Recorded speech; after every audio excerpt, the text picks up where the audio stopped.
Well, it happened. I said this would never happen, but damn, how wrong I was. I lay on the bed, staring at the ceiling, rubbing my eyes, trying not to disturb the woman lying next to me. Hell, I didn't even know her name. Hell, I didn't even know where I was or how I got here. All I remembered was me and my friends, Kenny and Dwight, going out for drinks and fun last night. I don't remember how many bars we went to, but the last one was the best, the Pink Lady and Company. I don't even remember leaving this place, so I must have passed out and somehow ended up in this bed with a beautiful redhead sleeping next to me. And I knew I was in big trouble. Big, big trouble. You see, I'm married at least for now to a gorgeous brunette who is an expert pistol shooter and has a fiery temper. She's a police officer, a homicide detective, and I'm just a lowly patrolman in a blue suit who drives a black and white patrol car. My name is Robert McNamara, Bobby to my friends, and I am currently a patrol sergeant on the west side of town. Sherry and I have been married for almost 12 years and have had our ups and downs. Let's face it, to be an effective cop, you need to have a pretty strong personality with an ego to match, and we both had it.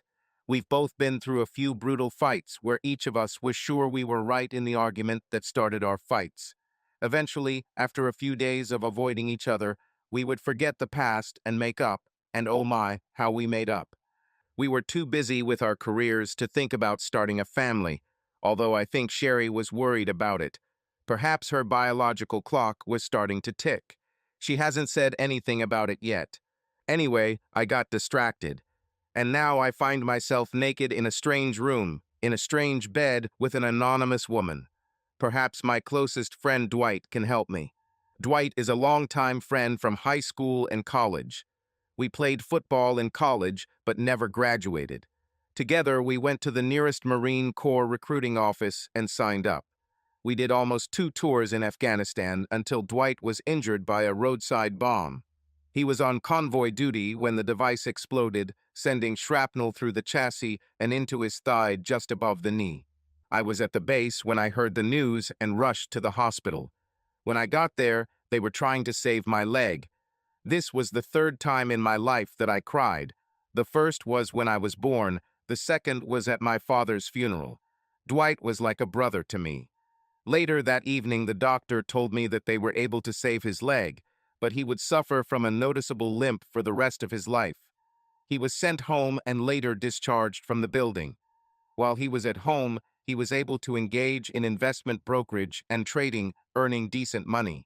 After finishing my second tour, I was sent home, assigned to Camp Lejeune, North Carolina, where I trained new recruits. A year later, I received my dismissal papers and returned home, temporarily living with my mother, helping her around the house and with finances. After a few weeks at home, Dwight, Kenny, an old high school friend of both of us, and I met up for a few beers at a local bar. As we sat there, discussing our exploits and other fantasies, I noticed a uniformed policeman enter the establishment and start talking to the bartender. The second officer stood at the entrance. The bartender nodded, pointing to the pool tables in the back room, and the officer nodded, looked at his partner, and motioned for him to come into the back room. "Looks like we're in for some excitement," Dwight said. "Maybe," I replied, without taking my eyes off the local gendarmes. "Damn, I don't like cops," Kenny muttered. "They caught me a month ago for possession."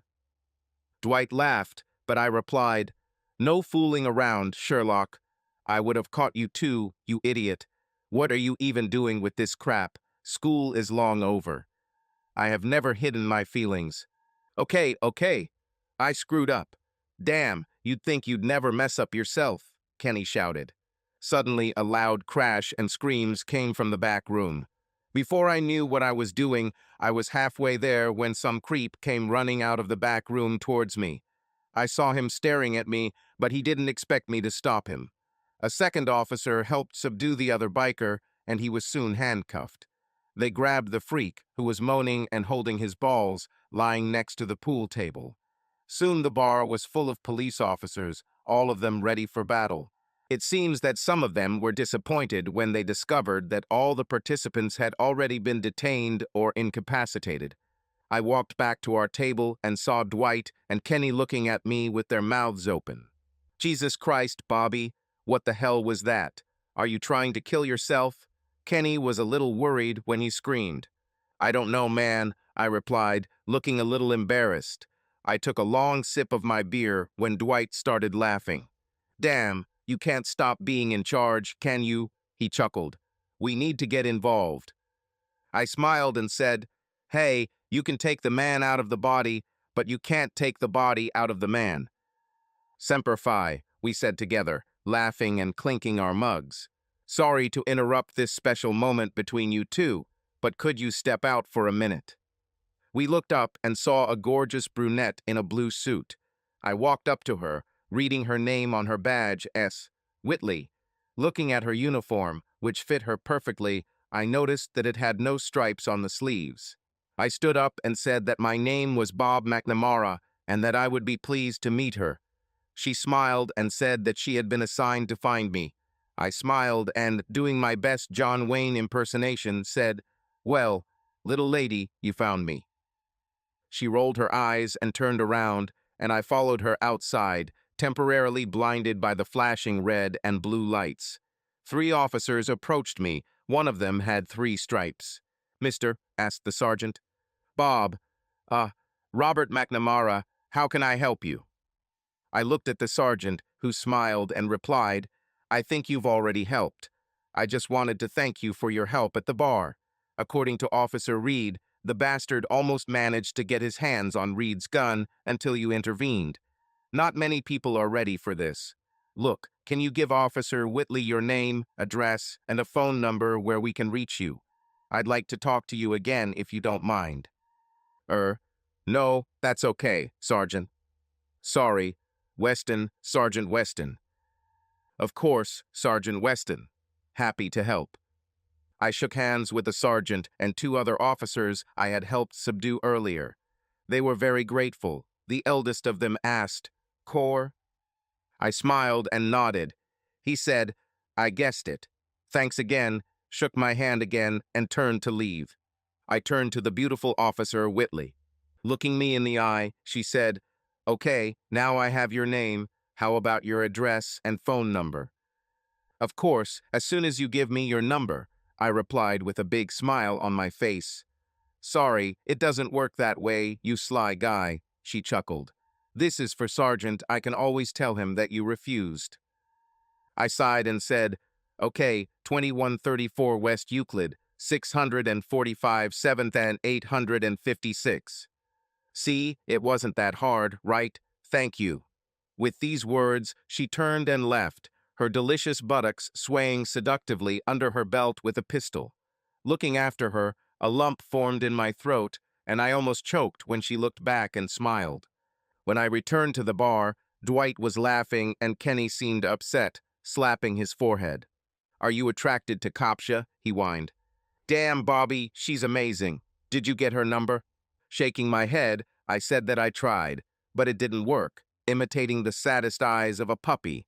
They both started laughing, Kenny shaking his head, muttering, It's not right, it's just not right. To shorten the story, I joined the police force, spent the next 5 years on patrol, then transferred to the Controlled Substances Unit, became a sniper in the SWAT team, and within a year was promoted to sergeant. During this time, I had many unsuccessful attempts to get Sherry to go on a date with me. Oh, and by the way, don't think that I joined the police force and did all this just to impress Officer S. Whitley. That first time I got involved in a bar fight, I decided I wanted to be a cop. Finally, Officer Whitley relented. Against her better judgment, Sherry went on a date with me and unexpectedly had a great time. After that, we started seeing each other regularly, but 3 months passed before I was able to convince her to spend the night with me. By this time, I was so in love with Sherry that I was going crazy knowing she was seeing other guys. Finally, I got tired of it. One evening, while working the night shift, I called her. Hello, Bobby, is that you? It's 3 o'clock in the morning. You're crazy. Sherry, I love you more than you can imagine. I need to see you right now. Bobby, you're scaring me. Why can't this wait until? Sherry, This can't wait. Please, I need to see you. Annoyed, she said, Okay, okay, give me a few minutes to wake up and get dressed. Where are you? I'm parking in front of your complex. Damn, Bobby, you're out of your jurisdiction, aren't you? Whatever. I need to see you now. 5 minutes later, she was standing by the patrol car, scolding me for going out of town. Damn it, Sergeant Robert E. McNamara, what's gotten into you? You know the shift commander monitors the GPS. He will see that you have gone beyond the city limits and far beyond the boundaries of your neighborhood. Sherry, we've been dating for over 6 months. I know you're dating other guys, and it's killing me. I took her hands, looking into her face, which expressed concern. I reached into my pocket and pulled out a small black box. I heard her sigh and whisper, No. Sherry, I love you more than anything in this world.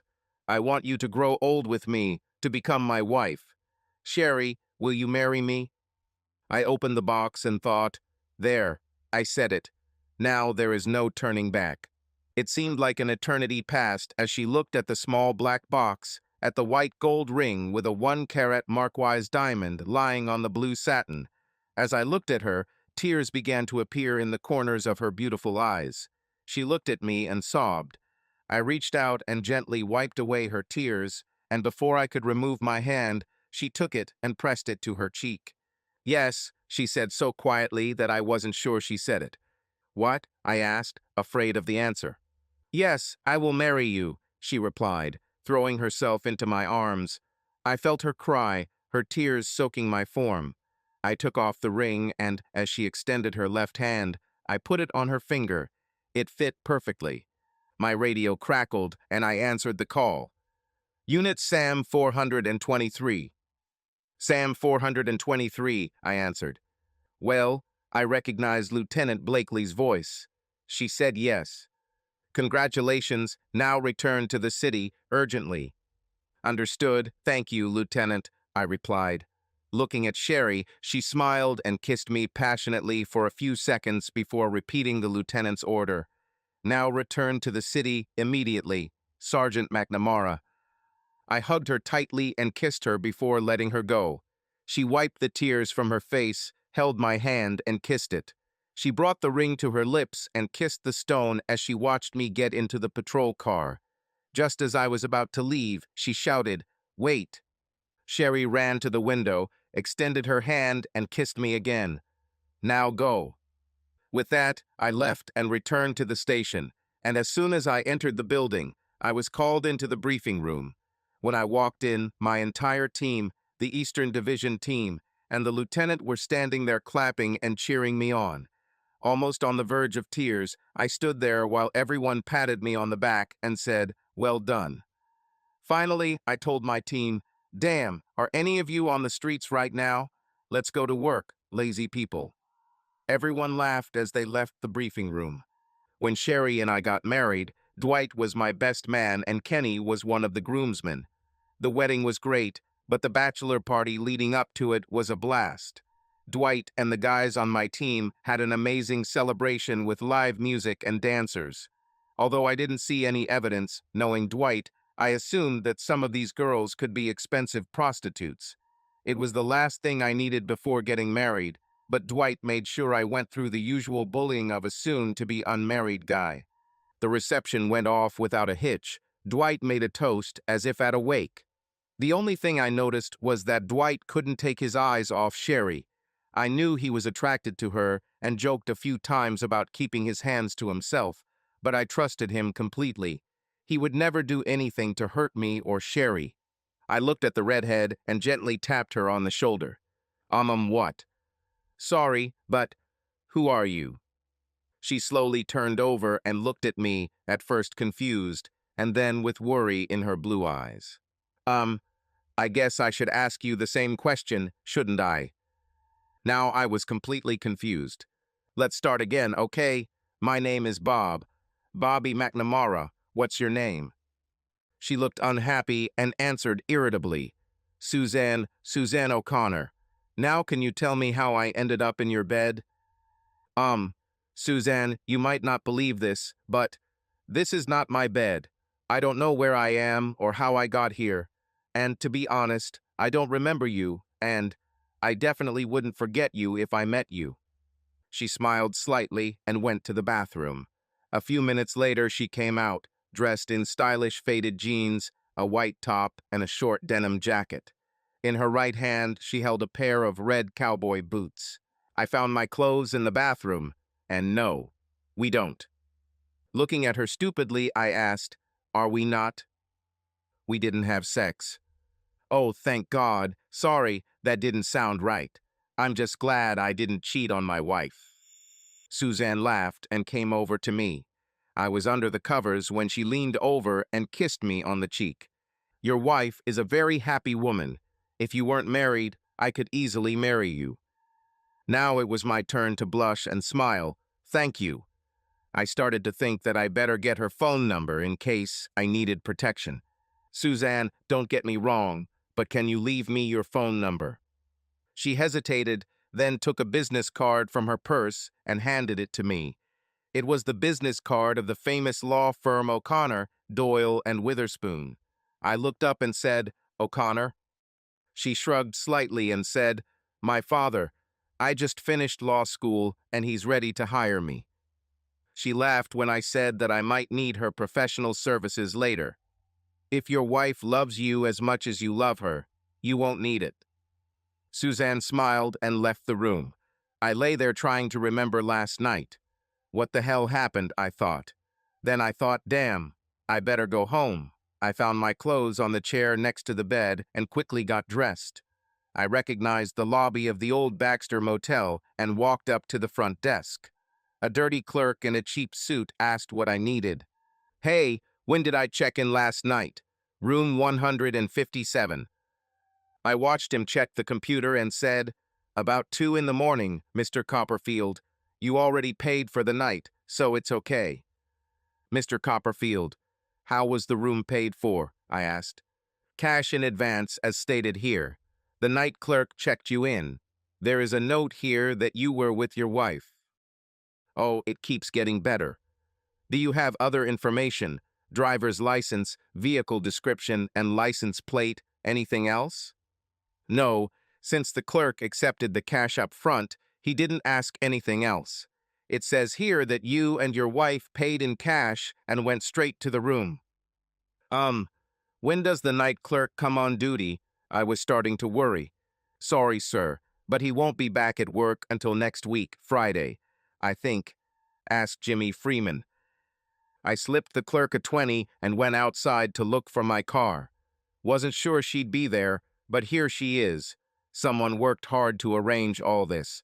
When I returned home, Sherry was already at work. I took a shower without noticing that several items were missing from the nightstand. After I dried myself off, I realized there was a problem. Sherry's personal belongings were missing.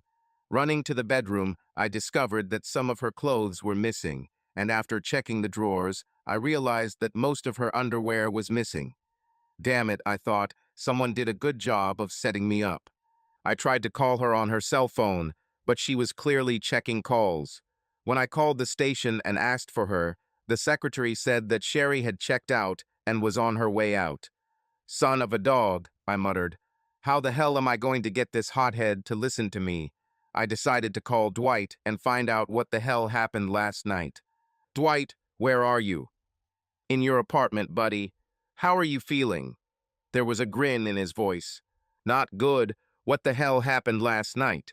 "The last thing I remember was having a couple of drinks at the Pink Lady with you too." "Not very nice, Bob. You're in trouble. Dude, you acted like a peacock in front of the ladies last night, hit on one red-haired beauty, and disappeared.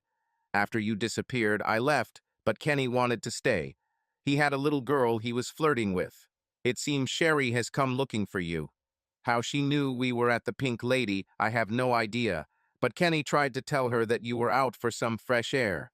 Somehow she found out that you left with a redhead. I hope she was worth it, buddy, because Sherry caused some mayhem yesterday. Apparently someone told her about the Baxter Motel. She found you in bed with that girl and went back to the club and told Kenny what she found and that you were finished for her. Kenny told me about it this morning. Damn, what happened to you, dude? Honestly, Dwight, I have no idea what happened. All I remember is we had a couple of drinks at the Pink Lady. The next thing I remember is waking up in some cheap motel with a strange woman next to me. I was hoping that you or Kenny could tell me what happened. Someone went to the trouble of setting me up. Dwight started laughing into the phone and said, "Come on, Bobby, listen to yourself." Framed, "No way, Kenny, and I saw this. This little redhead was all about you, and you clearly loved it. I gotta tell you, man, conspiracy theories don't work. There is no way Sherry will believe this. You seriously screwed up, and she's too good for that kind of crap." I knew he was right. Sherry was too smart to believe such a crazy story. Somehow, I needed to find out who framed me. But first, I needed to talk to her, at least tell her what happened. "Have you heard anything from Sherry?" "Yes, she stopped by this morning. I wanted to know what I knew about last night. Hey, brother, with the evidence she already had, I had to tell everything. She is one angry woman and carries a gun. She said she moved out for a while, at least until she figures out what to do about your cheating. If I were you, I'd stay away until it cools off." Dwight sounded a little too happy about it all. If I didn't trust him so much, I would think he was glad Sherry left me. "Where's Kenny?" I asked. "I don't know, Bobby. He said he went south looking for work. He said he would call when he got there." "Damn," I said. "I need to find out what happened. Do you know that this redhead is a lawyer? Her father runs the law firm O'Connor, Doyle, and Witherspoon, and she has no idea how she ended up in bed with me. Moreover, she was sure that we did not have sex. We did not have sex." "You've got to be kidding me. Such a gorgeous redhead, and you didn't have sex with her." "Sorry, Bobby, but this won't work." For some reason, I noticed a slight note of irritation in Dwight's voice. "Dwight, you better tell me now. Do you know what's going on here? What really happened?" "Bobby, like I said, after we got to the Pink Lady, you started hitting on this luscious redhead and spent the whole night with her. You were drunk when I left, and only Kenny knows what happened after that. Sorry, I can't help you, brother. Okay, call me if you hear from Sherry or Kenny." "Of course, Bobby, of course." I could tell from the tone of his voice that calling me would be the last thing he would do. Something was clearly wrong. I drove around town trying to find Sherry. She never returned to the station, and her partner, Stan, said she left without him, something she rarely does.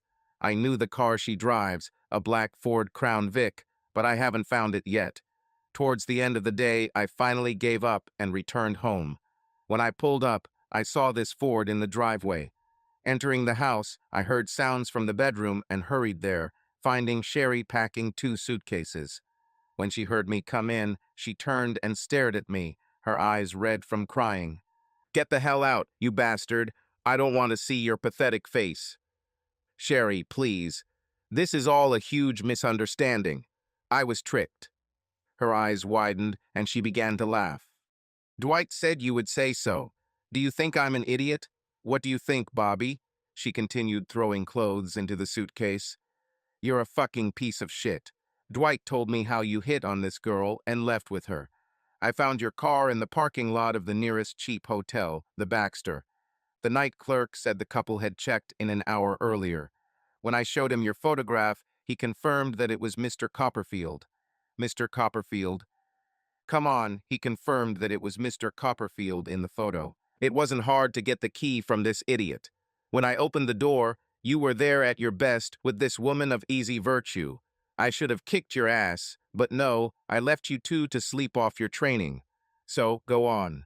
Explain, you pathetic bastard." I walked up to her, and she turned around screaming, "Fuck off, Bobby." I should have heeded her warning, but like a fool I continued. A second later, I was lying on my back. I got up and approached her. I pushed her onto the bed, holding her hand, and placed my knee on her back. She was beside herself with rage. I knew if I let her go, someone would get hurt. As an extra precaution, I took her Glock 40. "Damn it, Bobby. Let me go." "No, Sherry, I won't let you go until you listen to me. If I have to hold you to listen to me, I will." Are you ready to listen? After a long pause, she said yes. I felt her relax, but I was too smart to let her go. Now, please, just listen, okay? I have no idea how I ended up in this motel room with this woman. The last thing I remember was having a couple drinks with Dwight and Kenny. I didn't even see this woman in the club. The next thing I remember is waking up in bed with a strange girl next to me. Now, the interesting part, we didn't have sex. I didn't have sex with her. She didn't have sex with me. We didn't do anything with each other at all. Someone went to great lengths to set me up, and it has to do with you.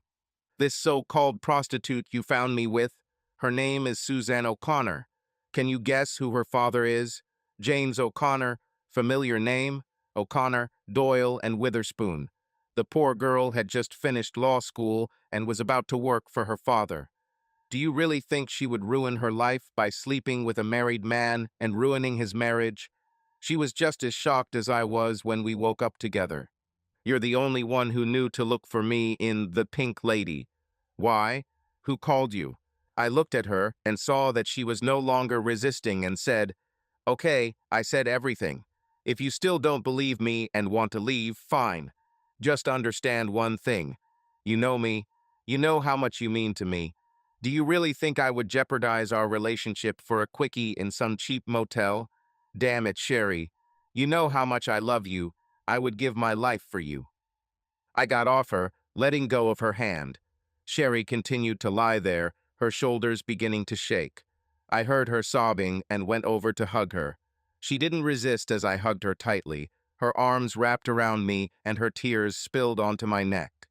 After a couple of minutes, I carefully lifted her chin and turned her face towards mine, kissing her gently on the lips. Her tears ran down my cheeks as she returned the kiss, her hands holding my face. In the end, we had to break away from each other. When we did, she said in a weak, scared voice, "Please, Bobby, is this true? Didn't you sleep with her?" Honestly, Sherry, obviously I slept with her because I woke up in that bed, but we didn't have sex. I don't think we even kissed, but I can't say for sure. I try to be as honest as my memory allows. She smiled as I wiped away her tears. Her fingers gracefully slid across my forehead and cheeks before moving to my hair. Her hand wrapped around the back of my head, and we kissed again.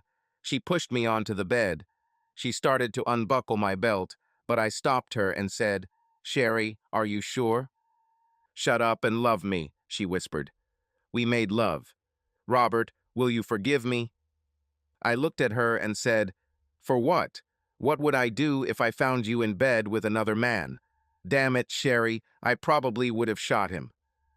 Sherry hit me and said, "No, he wouldn't have shot me.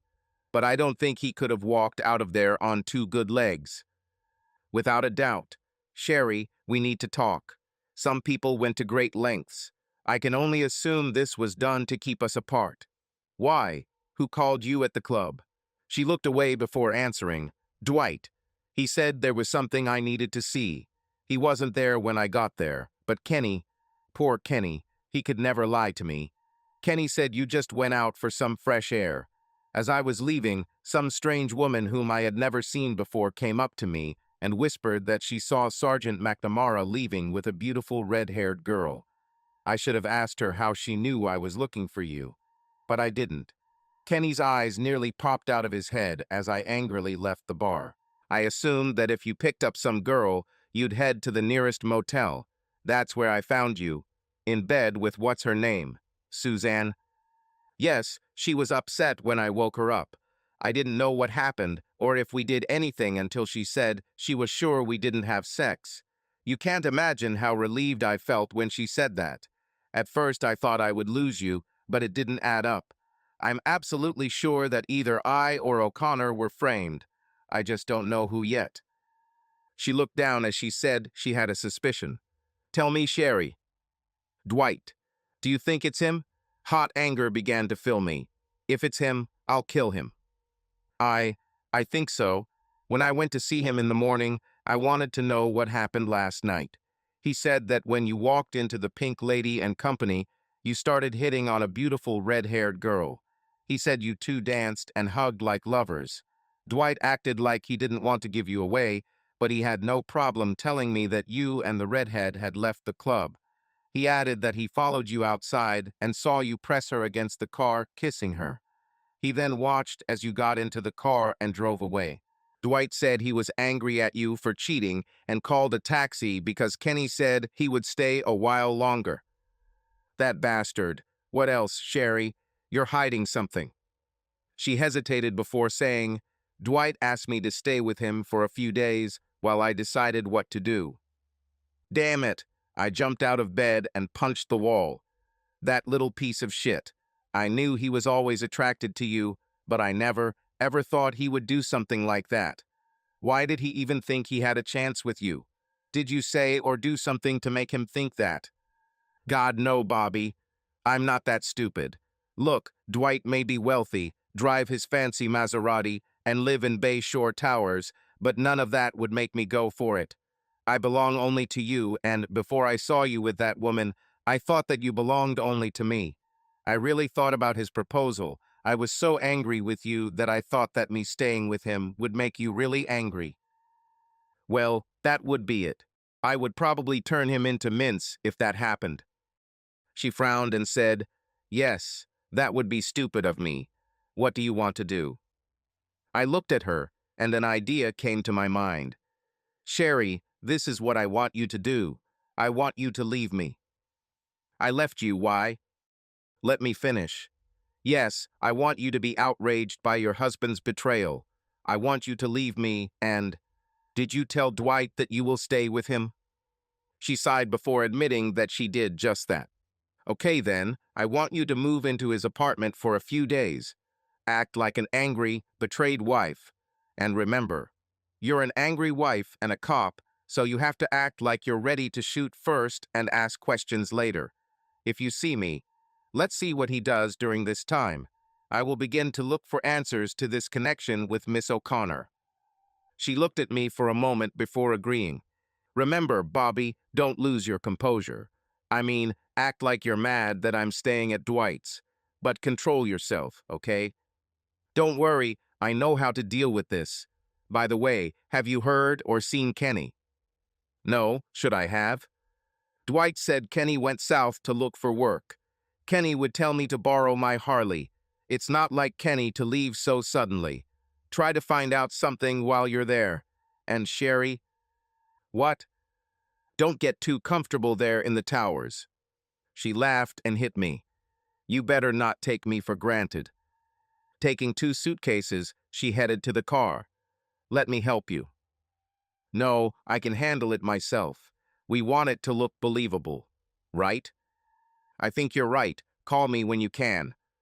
I'll call you, darling. Kiss me before I walk out the door. She waited by the front door as I walked up to her and hugged her tightly. Remember, you are my girl and only mine. I'll remember, she said and kissed me before she walked out the door. I stood on the porch step, feigning anger, while she threw the bags into the back seat. She stopped to glare at me before she got behind the wheel.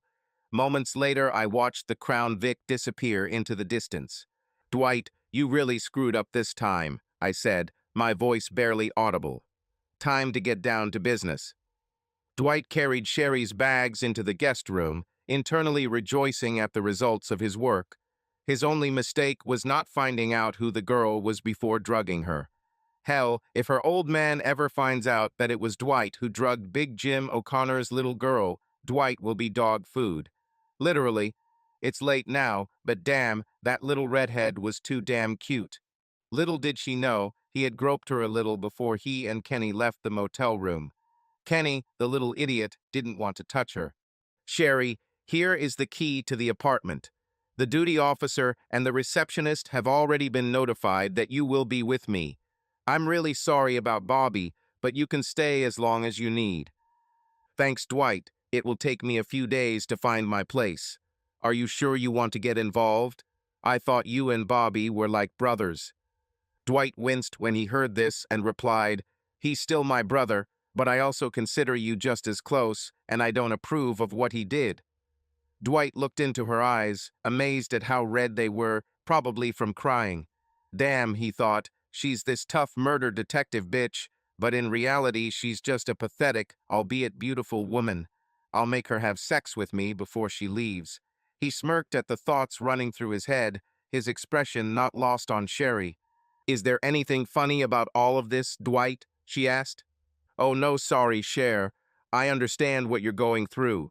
It's a shame I couldn't stop Bobby from crossing the border. Thanks, Dwight. I'll go get some rest. I'll see you in the morning. In the morning? Cher, I was thinking we could go out to dinner or something. Try to cheer you up. No, I just want a rest after this whole day. Anyway, thanks. See you later. With that, Sherry turned and walked into the guest room, closing the door behind her. She looked at the door and thought, Dwight, you bastard, you really did this, didn't you? And don't call me Cher. Standing outside her door, Dwight thought about how he would enjoy Sherry's company over the next few days. Oh yeah, he said and walked away, thinking about the next step in seducing her. He managed to separate them, convinced her to stay with him despite Bobby, and now looked forward to her anger and thirst for revenge subsiding. Take this, Sergeant Robert L. McNamara. You had a girl, trophies, recognition, awards, and medals, while I always remained in your shadow. Now I have the only important thing in your life, your sexy damn wife, and I'll have sex with her, Bobby. Dwight chuckled as he left the apartment. Some matters needed to be settled before tomorrow. As he left the lobby, he smacked his hand against the arm of the doorman, Clyde, a tall black man and one of Dwight's regular customers. Clyde was on illegal substances. Dwight promised Clyde some while he looked after Sherry. He was careful not to tell Clyde what she was doing, otherwise she would scare the hell out of him and Dwight would lose one of his best clients. Dwight waited for his Maserati to be driven, not noticing a gray Buick parked on the street. The driver, a white man in his 40s with a beard and a long ponytail hanging below his shoulders, was watching the Maserati. Raising his glasses, he squinted as he saw the valet parking a yellow sports car towards his destination. Turning on the radio he kept under the dashboard, the driver said, Bobby, he's leaving. Do you want me to follow him? Yes, Dutch. Keep an eye on him until Tank gets there. Got it. Is this your buddy Dwight? Not anymore. Got it. Let's go. I'll contact you later. Dutch followed the target south on the highway for about 5 miles until his radio began to buzz again. Hey, Dutch, are you there? Activating the button, Dutch said, Yeah, I'm here. Where have you been, Tank? Hey, I'm here, aren't I?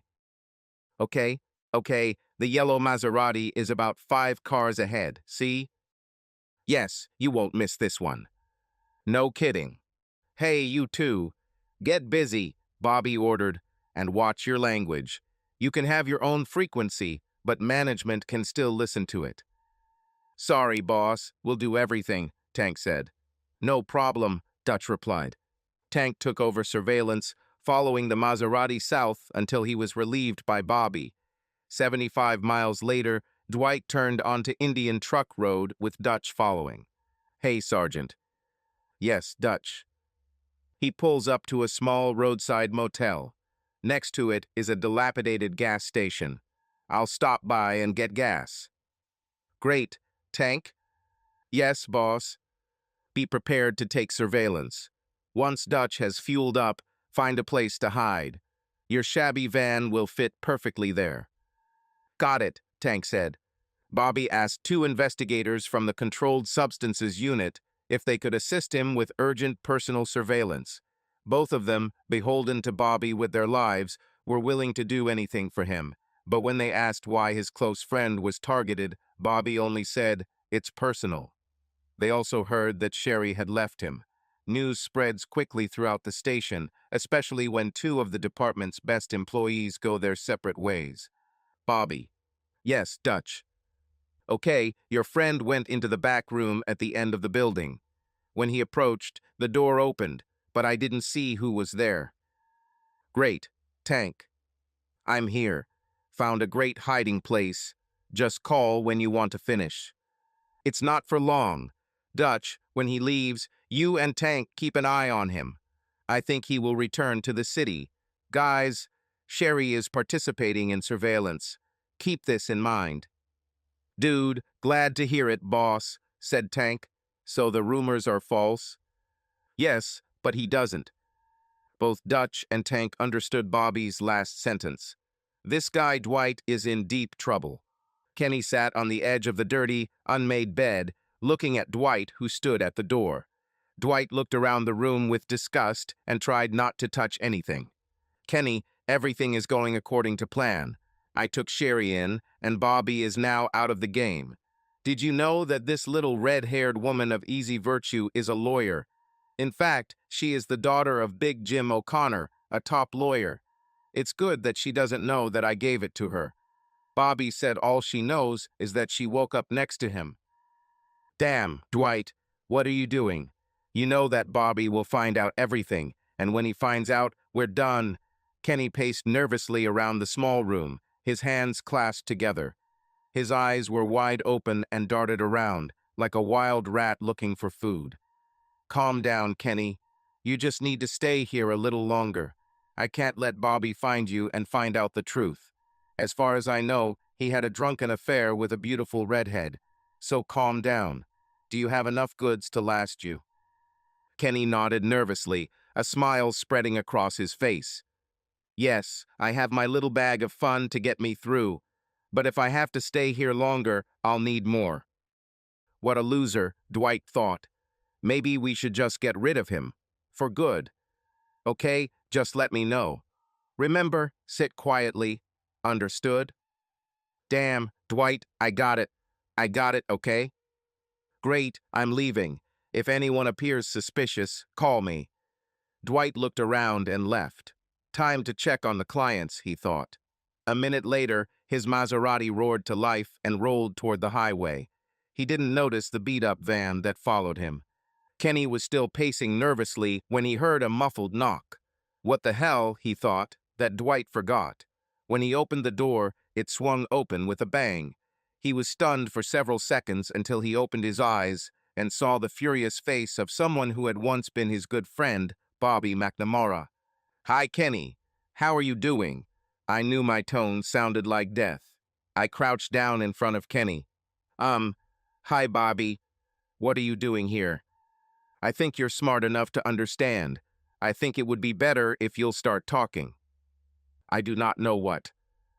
I hit him. I said start talking or we'll be stuck here for a long time. Okay, he said. This is all Dwight's doing. He set you up with that girl from the club. Why she? She was there. She came with 2 other girls, but they found the guys and left, leaving her alone. Dwight charmed her and got her drunk, and then slipped her something. Kenny laughed. You know he regrets choosing her. It turned out that this girl of easy virtue is the daughter of Big Jim O'Connor, a famous lawyer. If the old man found out what Dwight did, he'd become shark food. Let's get to the point, Kenny. Why did Dwight want to set me up? Damn it, Bobby, for Sherry's sake. Damn it, you know he always talked about her. Well, at least for me. He has been dreaming about her for a long time. After she found you, Dwight became obsessed.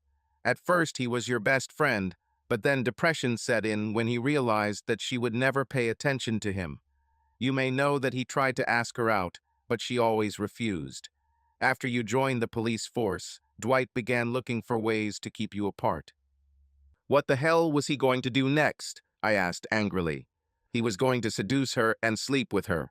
First by getting her drunk, and then using the same substances he gave O'Connor to fuel her passion.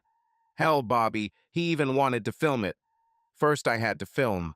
He even offered me the opportunity to sleep with her if I helped. After we left you and that girl in the hotel room, I got scared. I told Dwight I wouldn't participate anymore.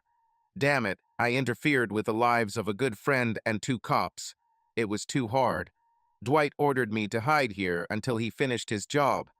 Hey, how do I know he's keeping Sherry?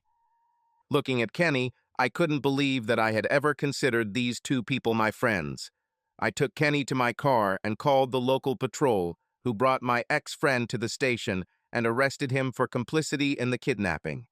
Before he was taken away, Kenny wanted to say something else. Bobby, listen, man. When I said Dwight went crazy, I wasn't kidding. He went crazy. Bobby, you may have been close once, but now he hates you. Be careful, dude. He's one of those dangerous, crazy people. Yes, Kenny. I looked at the deputy and said, get him out of here. Back in town, I tried to call Sherry, but she didn't answer. It was already about 10 o'clock in the evening, and I knew that she was at Dwight's. Now I thought that my idea was not such a good one, and I hurried back to the city. Along the way, I contacted Tank and Dutch to inquire about the sighting. Dutch, how are you? I asked. Hey, Bobby. I tried to reach you. Tank, and I lost it. How the hell can you lose a yellow Maserati? Don't know. At first we tracked him, and then he just disappeared. Dude, he was flying back to town. We were able to hold him until we entered the city. Then he pulled out at the first convention, and then he disappeared. Tank's voice broke through the radio link. Sorry, boss, but either this guy spotted us, or he went underground somewhere around 5th and Embankment. Now I'm standing near the towers, in case he returns to his place. Damn, I thought. Dwight turned into a real psycho, and we lost him. Damn it. Okay, stay put, Tank. Dutch, stay a few blocks away. We can take it tonight.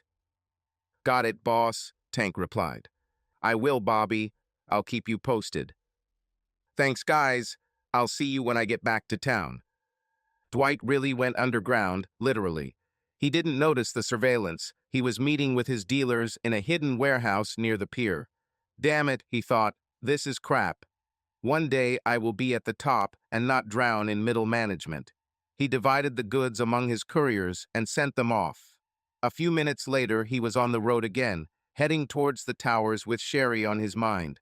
Sherry, you will be mine today. He put his hand in his pocket and felt the package inside.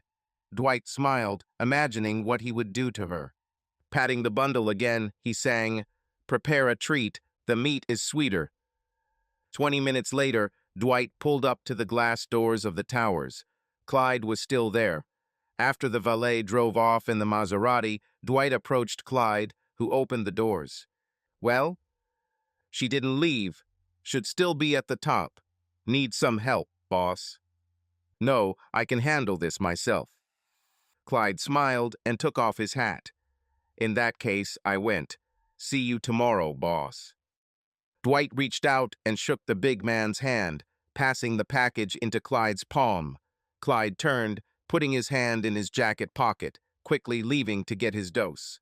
As the receptionist activated the elevator, Dwight waved slightly and said, See you tomorrow, Clyde. Dwight entered the elevator and leaned against the far wall as the doors closed. The administrator knew which floor to send him to.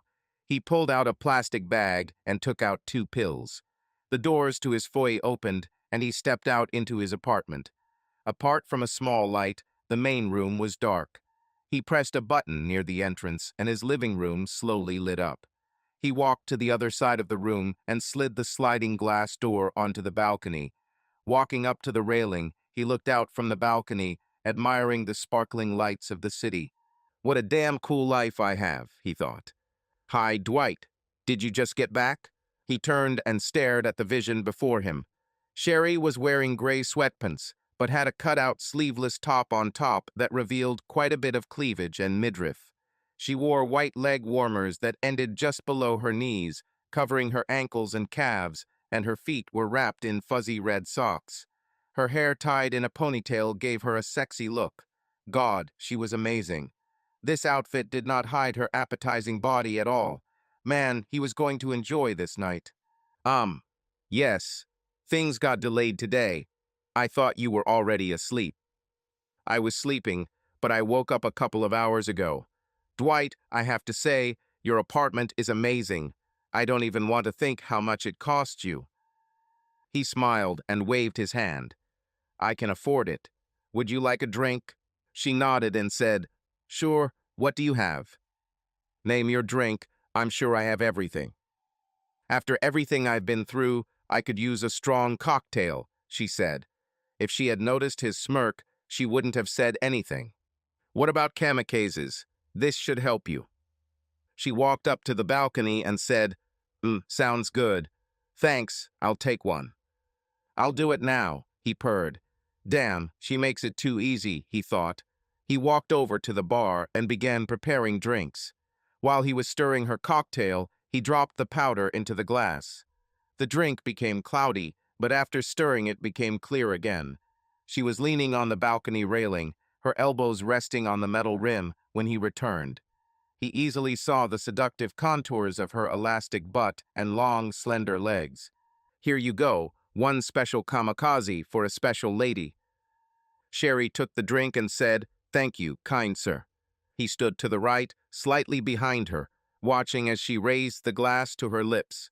He smiled as she took a sip. "Would you like something to eat?" he asked. "Ah, what do you have?" "Shrimp cocktail." She turned, lowering the glass from her lips. "Oh, that sounds divine. Shrimp cocktail for my lady." Dwight left her on the balcony while he prepared shrimp cocktail in the kitchen. While he was away, Sherry poured half the contents of her glass over the balcony. She only pretended to take a sip.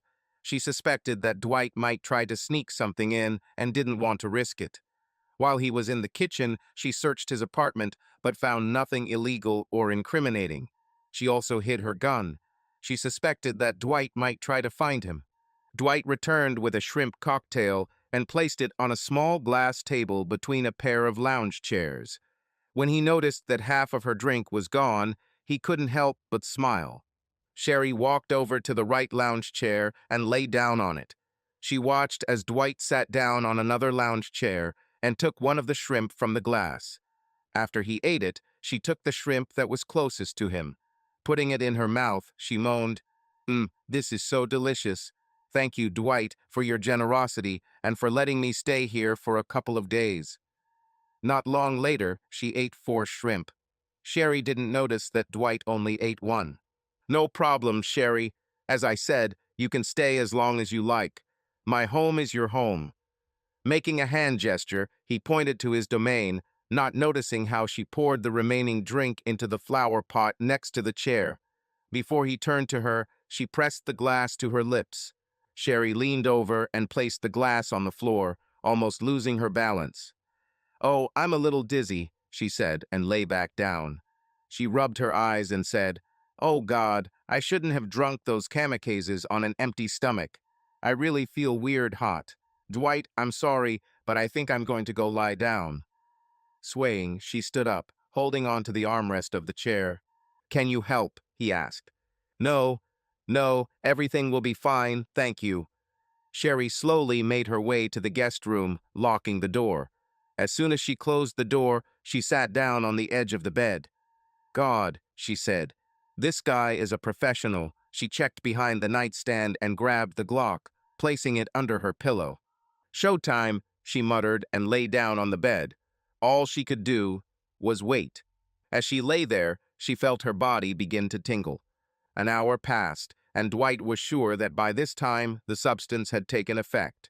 He didn't add much to the second drink, and she only drank a third, but the first glass and the shrimp cocktail should have worked.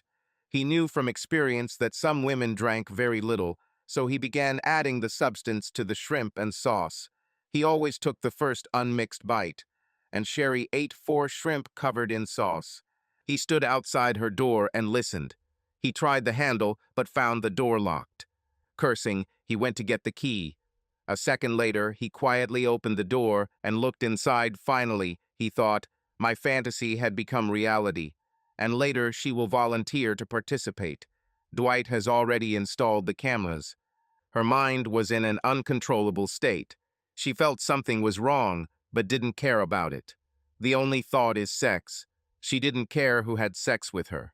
She looked up and saw shadows struggling near the bed. All but one shadow disappeared, and the remaining one moved towards her. She reached out her hand and tried to pull it towards her body, but her hand resisted. A voice broke through her struggle. "Sherry! Sherry! Sherry? Who is Sherry?" She screamed as the icy water rushed onto her face. Still intoxicated, she began to remember. "Oh God," she said, looking into her husband's dark brown eyes. "Bobby, what's going on?" Hush, everything will be fine, Sherry. Dwight slipped you something. Her chin trembled, and she whispered, Damn it, I tried so hard to be careful. How did he do it? I don't know yet, but now we need to get you to the hospital. Where's Dwight? Dutch and Tank caught him. They are taking him to the station as we speak. As Bobby held her in his arms, she still felt strong sensations, using all her strength to resist the urge to seduce him. She was soon placed on a stretcher and rushed to St. Mary's Hospital.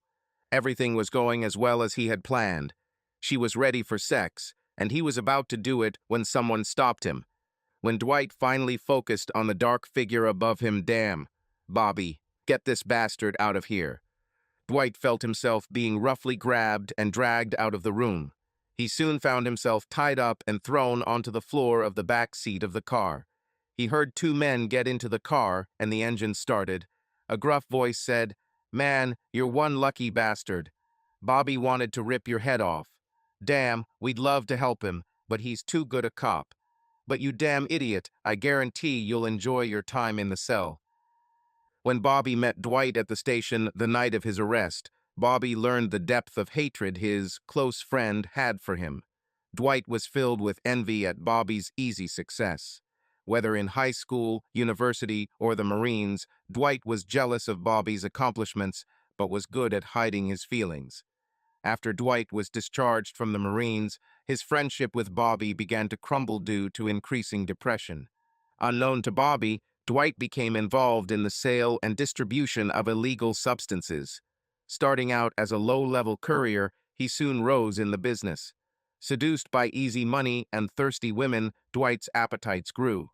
After meeting Sherry for the first time, even though she was a cop, he desperately tried to start a relationship with her, but she always turned him down. After Bobby joined the police force, Dwight hid his real business from his friend, allowing Bobby to think he was a successful broker. He was always careful that nothing would lead the cops to him. They remained close friends until Dwight began trying to break up Bobby and Sherry. Damn it, Dwight. I loved you like a brother. How many times have I saved your sorry ass in Afghanistan? What happened to you? Why did you betray me and try to make Sherry your prostitute? We found all the cameras you installed. Fuck you, you damn Boy Scout. Dwight glared at Bobby from across the interrogation table. You never understand me, you bastard, he shouted. The duty officer came in, but Bobby waved him to leave. Don't you understand, Bobby? You had it all, dude. You had the looks, the skills, the talent, and the girls. There was nothing you couldn't do. Everything came to you so easily. I was your best friend, but everyone only saw you, not me. You didn't even see me. When Sherry showed up, I fell in love. But no, you had to have her. And then you married her. I would go legal for her. But no, you didn't give me a chance. Damn, you were so easy to fool. God, I made a fortune in trading and several other businesses. Yes, I had to work for some fools, but I managed to cope with them. Without your help, I thought I was some kind of big broker, yes. Dwight laughed as he looked at his old friend.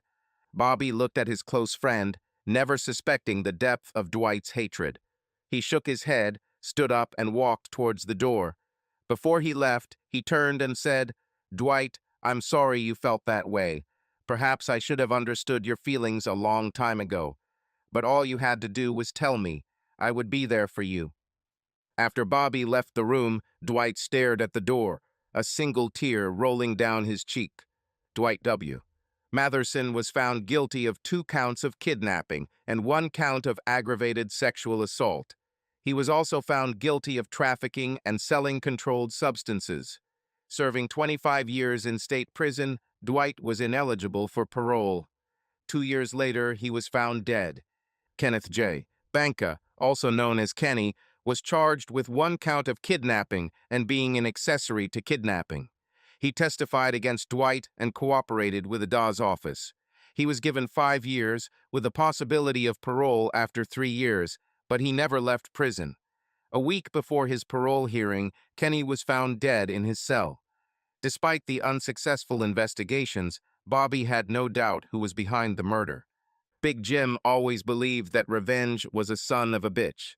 Subscribe to our channel so that your love doesn't cheat on you, and go ahead and listen to the next story, because this story is nothing compared to the next one. If you're under 18, don't even think. Click to the next one. Click to the next one. Click to the next one.